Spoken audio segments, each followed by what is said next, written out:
بسم اللہ الرحمن الرحیم۔ السلام علیکم۔ علم کی بات چینل دیکھنے والوں کو راؤ قمر رضوان نئی ویڈیو میں خوش آمدید کہتا ہے۔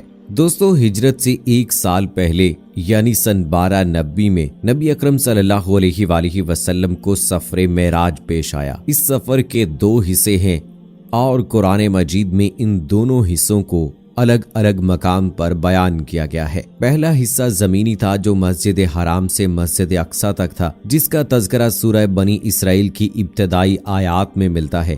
دوسرا حصہ آسمانی تھا جو مسجد اقصی سے 7 آسمانوں سے ہوتا ہوا سدرۃ المنتہا تک پہنچا ہے۔ دوستو، آج کی ویڈیو میں ہم اسی اہم مقام کے بارے میں بات کریں گے۔ سدرۃ المنتہا کسے کہتے ہیں، اس کی حقیقت کیا ہے، قرآن مجید اور احادیث مبارکہ میں اس حوالے سے کیا بیان کیا گیا ہے، آج کی ویڈیو میں اسی حوالے سے تفصیل سے بات کریں گے۔ لیکن ویڈیو میں آگے بڑھنے سے پہلے آپ سے گزارش ہے کہ اگر آپ نے ابھی تک ہمارا چینل علم کی بات سبسکرائب نہیں کیا ہے تو ابھی سبسکرائب کریں، ساتھ میں بیل آئیکن کو ضرور پریس کریں تاکہ لیٹسٹ اپلوڈ ہونے والی ہماری ویڈیوز کا نوٹیفیکیشن آپ کو بر وقت ملتا رہے۔ ویڈیو کو لائک کریں، شیئر کریں اپنے دوستوں کے ساتھ تاکہ ان تک بھی یہ اہم معلومات پہنچتی رہیں، اور کمنٹ سیکشن میں اپنی رائے کا اظہار ضرور کریں۔ دوستو، سدرۃ المنتہا قرآن مقدس میں واقعہ معراج کے ذیل میں ایک مقام کا ذکر ہے۔ اس کو اسلامی ادب میں سدرۃ المنتہا کے نام سے جانا جاتا ہے۔ مفسرین قرآن نے سدرہ کو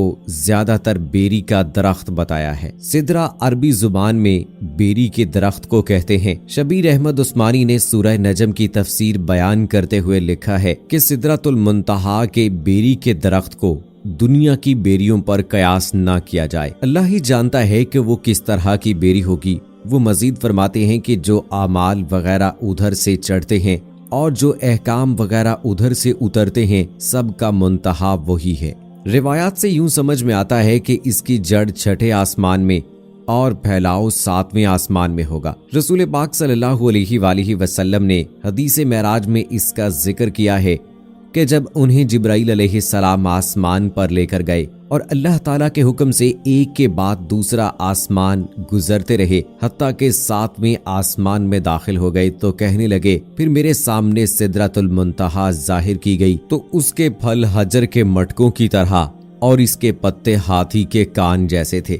تو وہ کہتے ہیں کہ یہی سدرۃ المنتہا ہے، لیکن بعض جدید مفسرین و ماہرین اسے عام طور پر معروف بیری کا درخت نہیں مانتے۔ ڈاکٹر اقتدار حسین فاروقی اس کو ایک الگ درخت قرار دیتے ہیں جو یا تو معدوم ہو چکا ہے یا اس کا نام صدر کسی دوسری زبان سے معرب ہے۔ وہ لکھتے ہیں صدر کا اشارہ شام و لبنان کے اس درخت سے ہے جس کو عربی زبان میں ارض الرب، ارض البنان یا شجرت اللہ کہتے ہیں، اور جو زمانہ قدیم میں صدر کے ہم وزن ناموں سے روم اور یونان میں جانا جاتا تھا، یعنی صدراس، صدرس، قدراس وغیرہ۔ لبنان کا یہ درخت اپنے جاہو جلال، قد و قامت اور خوبصورتی نیز خوشبودار لکڑی کی بنا پر عرب ہی نہیں بلکہ ساری دنیا کا حسین ترین درخت سمجھا جاتا تھا۔ اس کا ذکر حضرت سلیمان علیہ السلام، حضرت موسیٰ علیہ السلام، حضرت عیسیٰ علیہ السلام اور دوسرے پیغمبروں نے اپنے ارشادات میں بڑے ادب کے ساتھ کیا ہے اور اس کی عظمت بیان فرمائی ہے۔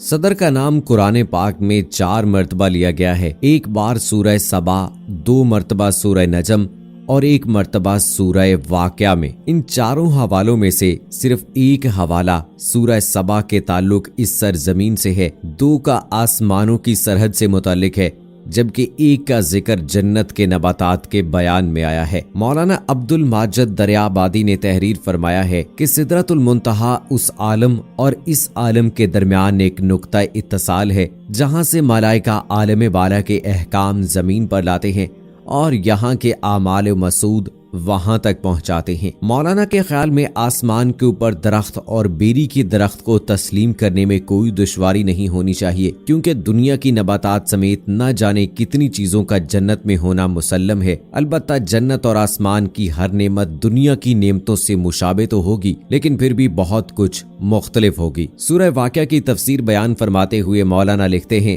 کہ بعض مفسرین کی رائے میں صدر سے مراد بیری نہیں ہے بلکہ ایک اور عمدہ درخت ہے۔ تفسیر حقانی میں صدر کے بارے میں کہا گیا ہے کہ حضرت صلی اللہ علیہ وآلہ وسلم نے اللہ کو بار دیگر سدرۃ المنتہا کے پاس دیکھا اور سدرہ جو جنت الماوا میں ہے اور کوئی دنیا کا درخت نہیں ہے بلکہ صوفیہ کرام کے نزدیک صدر سے عبارت روح اعظم ہے کہ جس کے اوپر کوئی تعین اور مرتبہ نہیں ہے۔ مولانا حقانی کے نظریے میں جس طرح موسیٰ علیہ السلام کے لیے ایک درخت پر تجلی ہوئی تھی، اسی طرح حضرت صلی اللہ علیہ وآلہ وسلم کو جنت الماوا میں اس درخت یعنی صدر کی صورت میں تجلی ہوئی جو تمام ارواح کی جڑ ہے۔ مولانا مودودی سورہ نجم کی تفسیر بیان کرتے ہوئے لکھتے ہیں کہ سدرۃ المنتہا وہ مقام ہے جہاں جبرائیل علیہ السلام کی حضرت صلی اللہ علیہ وآلہ وسلم سے دوسری ملاقات ہوئی۔ ہمارے لیے یہ جاننا مشکل ہے کہ اس عالم مادی کی آخری سرحد پر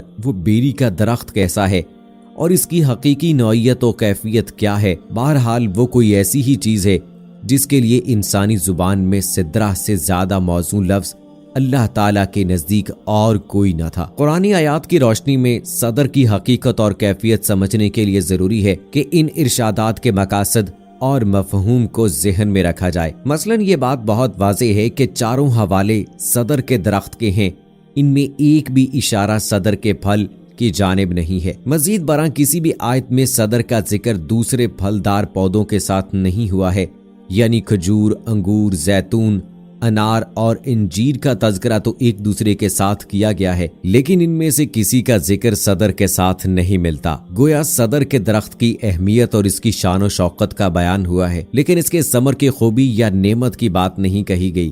سورہ نجم اور سورہ واقعہ میں سدرہ کا ذکر کر کے حسین، دلکش اور تحیر میں ڈالنے والے مناظر کا احساس دلایا گیا ہے، جبکہ سورہ سبا میں صدر کو ان تین اقسام کے مضبوط درختوں اصل، خمت اور صدر میں سے ایک بتایا گیا ہے جو سیلاب کی زد میں آ کر بھی اپنی جڑوں پر کھڑے رہے، حالانکہ باقی سارے باغات تہس نہس ہو گئے۔ صدر کا تذکرہ متعدد احادیث میں بھی ملتا ہے۔ ابو داؤد کی کتاب الادب کے تحت ایک حدیث بیان کی گئی ہے جس میں تحریر کیا گیا ہے کہ رسول اللہ صلی اللہ علیہ وآلہ وسلم نے ارشاد فرمایا ہے کہ جو شخص صدر کا درخت کاٹے گا اللہ اس کے سر کو جہنم میں اوندھا گرا دے گا۔ ایک دوسری حدیث مبارکہ میں صدر کی لکڑی کے دروازے سے اور چوکھٹوں کو بنانا ایک ایسی بدعت کہا گیا ہے جس کو لوگ عراق سے لائے تھے، اور اس بدعت کے ضمن میں جناب حشام بن عروہ نے فرمایا کہ میں نے سنا کہ مکہ میں کوئی کہتا تھا کہ لعنت کی رسول اللہ صلی اللہ علیہ وآلہ وسلم نے صدر کے درخت کاٹنے والوں پر۔ تو دوستو، سدرۃ المنتہا وہ مقام ہے جہاں پر جب اللہ کے پیارے نبی حضرت محمد صلی اللہ علیہ وآلہ وسلم اللہ سے ملاقات کے لیے گئے تو وہاں پر جا کر حضرت جبرائیل علیہ السلام نے بھی انکار کر دیا کہ میں اس سے آگے نہیں جا سکتا۔ دوستو، آپ سب نے واقعہ معراج تو سن رکھا ہوگا یا پڑھا ہوگا، تو سدرۃ المنتہا کے بارے میں آپ بڑی تفصیل سے اس واقعے میں اس کا ذکر سنیں گے، لیکن اگر آپ نے دوستو نہیں سنا ہے تو اس حوالے سے کمنٹ سیکشن میں اپنی رائے کا اظہار ضرور کیجیے گا اور بتائیے گا کہ کیا ہمیں واقعہ معراج پر بھی ایک ویڈیو بنانی چاہیے۔ آپ کی رائے کا منتظر رہوں گا۔ مجھے اگلی ویڈیو تک اجازت دیجیے۔